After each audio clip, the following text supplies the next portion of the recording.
উজানের ঢল ও বৃষ্টিপাতে কুড়িগ্রামের সবকটি নদ নদীর পানি বৃদ্ধি পাচ্ছে।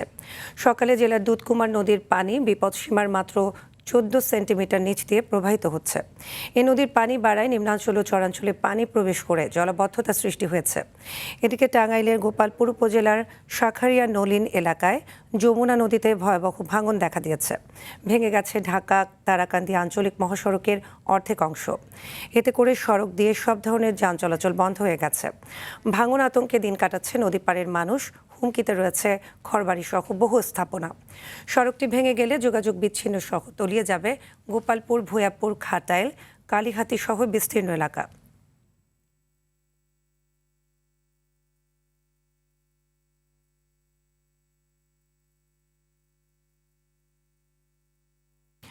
বন্যা পরিস্থিতির খবর জানাতে কুড়িগ্রাম থেকে সরাসরি যুক্ত হচ্ছেন সহকর্মী আব্দুল কুদ্দুস চঞ্চল।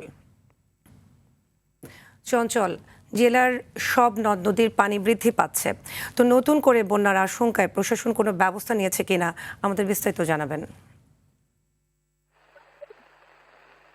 সাদিয়া, ইতিমধ্যে দুধকুমার, ধরলা, তিস্তা নদীর পানি কিন্তু বৃদ্ধি পাচ্ছে। আজ সকাল 6টায় যে পরিসংখ্যান রয়েছে আমাদের হাতে, সেখানে কিন্তু দেখা যাচ্ছে যে দুধকুমার নদীর পানি কিন্তু বিপদসীমার মাত্র 14 সেন্টিমিটার নিচ দিয়ে প্রবাহিত হচ্ছে। এতে করে কিন্তু দুধকুমার অববাহিকার যে চরাঞ্চল এবং নিম্ন এলাকা রয়েছে, সেই এলাকাগুলোতে পানি প্রবেশ করতে শুরু করেছে, কিন্তু অনেকটা পানিবন্দী হয়ে পড়েছে। বিশেষ করে ভুরুঙ্গামুড়িয়া দুধকুমার নদীর অববাহিকা, সেগুলোতে কিন্তু পানি প্রবেশ করেছে।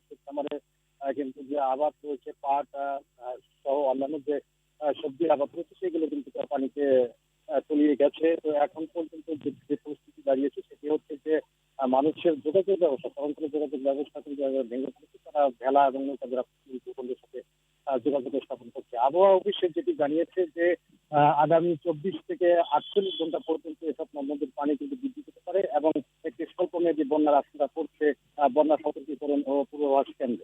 তো প্রশাসনের পক্ষ থেকে যেটি বলা হয়েছে যে বন্যা যদি হয়েছে, তাহলে এই বন্যাকে নিয়ন্ত্রণ করলে যথেষ্ট ত্রাণ মজুত রেখেছেন তারা। বন্যা হলে তারা কিন্তু এই সমস্ত পদক্ষেপে গ্রহণ করবে বলে জানিয়েছে জেলা প্রশাসন। সাদিয়া, এই ছিল আমার কাছে বন্যা নিয়ে সর্বশেষ খবর। ধন্যবাদ চঞ্চল।